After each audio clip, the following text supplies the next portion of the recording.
광주대 교구장 옥현진 대주교가 프란치스코 교황으로부터 팔리움을 수여받았습니다. 팔리움이 무엇이고 어떤 의미가 있는지까지 CPBC 뉴스에서 자세히 알아봅니다. 성 베드로와 성 바오로 사도 대축일에 가장 가까운 이번 주일은 교황주일입니다. 교황청과 역대 교황들은 우리 역사 속에서 어떤 역할을 했을까요? 교황청 수교 60주년을 맞아 돌아봅니다.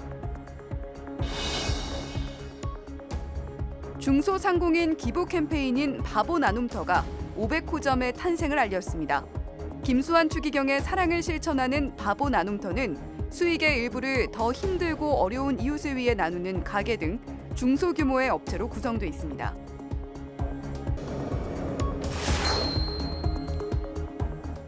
시청자 여러분 안녕하십니까? 6월 30일 금요일 CPBC 뉴스입니다. 프란치스코 교황이 어제 광주대 교구장 옥현진 대주교에게 팔리움을 수여했습니다. 팔리움은 교황과 대주교의 직무와 권한을 상징하며 교황청과의 일치를 보여주는 외적인 표지입니다. 맹현균 기자가 보도합니다. 프란치스코 교황이 신임 관구장에게 수여할 팔리움을 축복합니다. 신임 관구장들 사이로 광주 대교구장 옥현진 대주교의 모습이 보입니다.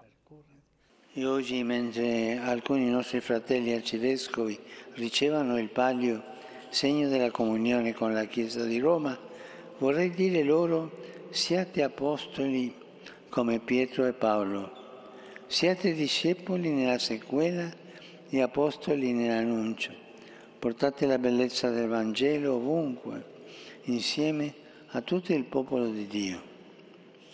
팔리움은 제2위의 목과 어깨에 둘러 착용하는 좁은 고리 모양의 양털띠입니다. 관구장에게 수여되며 직무와 권한을 상징합니다.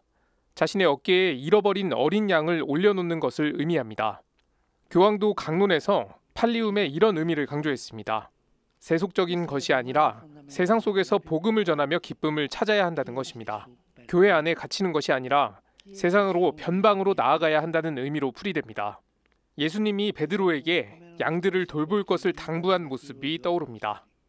Portare ovunque con umiltà e gioia il Signore Gesù nella nostra città di Roma, nelle nostre famiglie, nelle nostre relazioni, nei quartieri della società civile, nella Chiesa, nella politica, nel mondo intero, specialmente là dove si annidano povertà, degrado, emarginazione. 교회의 사명을 어깨에 짊어진 신임 관구장들은 세상 속에서 길 잃은 양들을 찾는 여정에 나서게 됩니다. CPBC 맹현균입니다. 광주대 교구장 옥현진 대주교가 받은 팔리움에 대해 좀 더 자세히 알아보겠습니다. 팔리움의 모양과 장식이 갖는 각각의 의미를 이힘 기자가 소개합니다. 팔리움은 좁은 고리 모양의 양털띠입니다. 가톨릭 교회에서 교황과 대주교가 자신의 직무와 권한을 상징하기 위해 두르는 일종의 주교 복장입니다. 폭이 4에서 6cm의 흰색 양털띠이며 양쪽 끝은 가슴과 등으로 내려옵니다. 가슴과 등 부분은 보석이 박힌 브로치로 장식돼 있습니다. 6개의 작은 십자가로 장식이 돼 있으며 가슴과 등의 끝부분은 검정 비단으로 단을대 감싸져 있는 것이 특징입니다. 아울러 팔리움은 그리스도께서 길 잃은 어린 양을 찾아 어깨에 짊어진 것을 상징하기에 어린 양의 흰 털로 만듭니다. 팔리움의 역사는 서기 300년대로 거슬러 올라갑니다. 서기 336년 교황 마르코 시대부터 나타난다는 기록이 있기 때문입니다. 연대 교황표에 따르면 마르코 교황이 로마 인근 오스티아의 교구 주교에게 팔리움을 수여했습니다. 팔리움은 교황과 관구장의 직무와 권한을 상징합니다. 관구는 대교구가 중심이 돼 산하 여러 교구와 함께 이루는 교회의 행정단위입니다. CPBC 이힘입니다. 올해는 우리나라와 교황청이 외교 관계를 수립한 지 60년이 되는 해입니다. 오늘날의 대한민국과 한국천주교회가 있기까지 역대 교황들의 외교적 노력과 도움을 잊을 수가 없는데요. 모레 교황주의를 맞아 윤재선 기자가 살펴봤습니다. 우리나라가 교황청과 공식 외교 관계를 맺은 건 1963년 12월 11일입니다.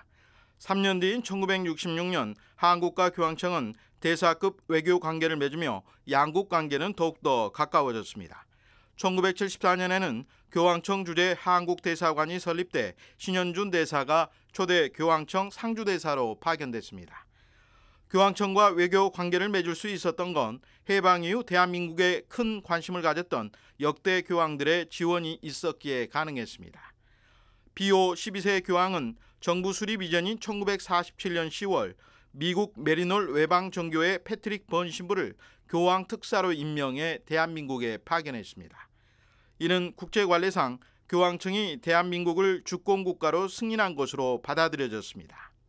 이미 1947년에 우리나라 정부가 대한민국 정부가 수립이 되기 전에 1947년에 교황청에서는 한국에 나와 있는 메리놀 선교사 번 신부님을 교황 특사로 임명을 해서 교황청과의 관계, 한국 천주교의 관계를 맺게 됩니다.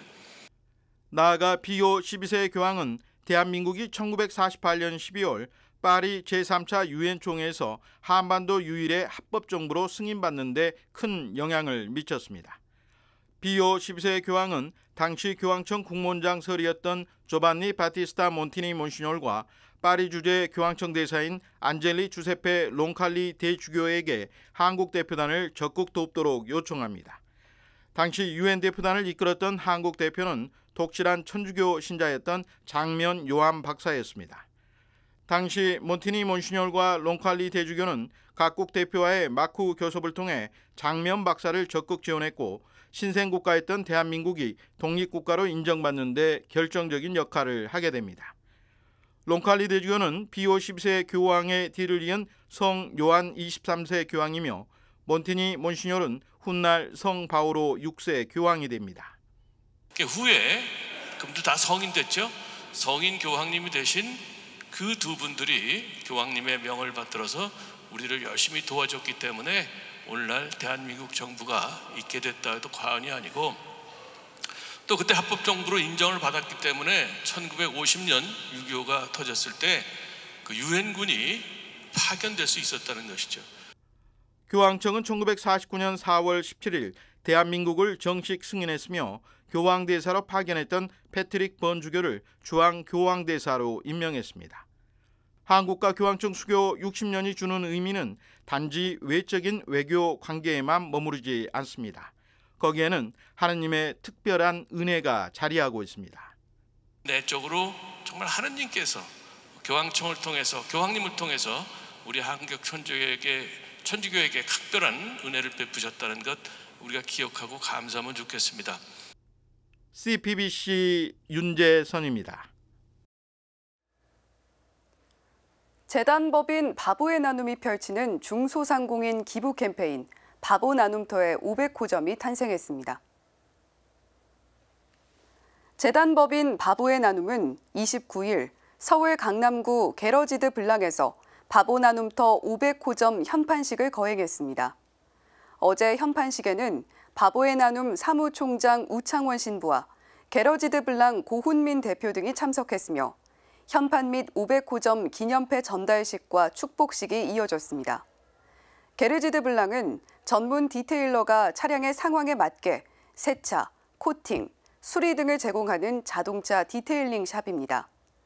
서울 역삼동 본당 신자인 고훈민 대표는 저희의 나눔이 생활이 어려우신 분들, 꿈을 향해 가는데 어려움을 겪는 분들에게 전해지길 희망한다고 소감을 밝혔습니다.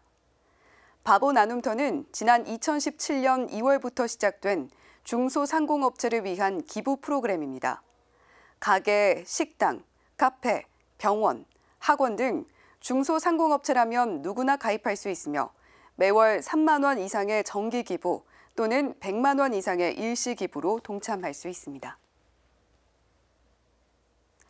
다가오는 주요 가톨릭 소식 전해드리는 간추린 가톨릭 소식 보내드리면서 오늘 CPBC 뉴스를 마칩니다. 비가 참 많이 내렸던 한 주였습니다. 주말 사이 남부 일부 지역에 또 한 번 많은 양의 비가 예보된 가운데 무더위도 이어진다고 합니다. 안전한 주말 보내시길 바랍니다. 시청해주신 여러분 고맙습니다. 서울 중림동 약현성당이 내년 1월에서 3월 혼인예식 대상자 추첨을 다음 주 화요일 오후 3시 진행합니다. 준비물은 교적사본과 예약금 60만 원이며 자세한 사항은 본당 홈페이지를 참고하거나 전화로 문의하면 됩니다. 경기 안성에 위치한 수원교구 미리네 성지에서 다음 주 수요일 오전 11시 30분 성 김대건 안드레아 신부의 15 기념미사와 유해 친구식을 진행합니다. 자세한 사항은 미리네 성지 전화로 문의할 수 있습니다. 인천교구가 교우들을 위해 성 김대건 신부 영화 탄생을 특별 상영합니다. 매주 월요일부터 토요일 오후 3시 부평 대한극장에서 상영이 이루어지며 관람료는 6,000원입니다. 예약과 문의는 국번 없이 전화 1577-3217번으로 할 수 있습니다. 의정부교구 7월 가족교육 김수연의 클래식 신앙을 노래하다가 7월 9일 오후 1시 30분 열립니다. 장소는 청년센터 에피파니아로 회비는 20대 이하의 경우 무료이고 30대 이상은 만원입니다. 현장 접수도 가능합니다.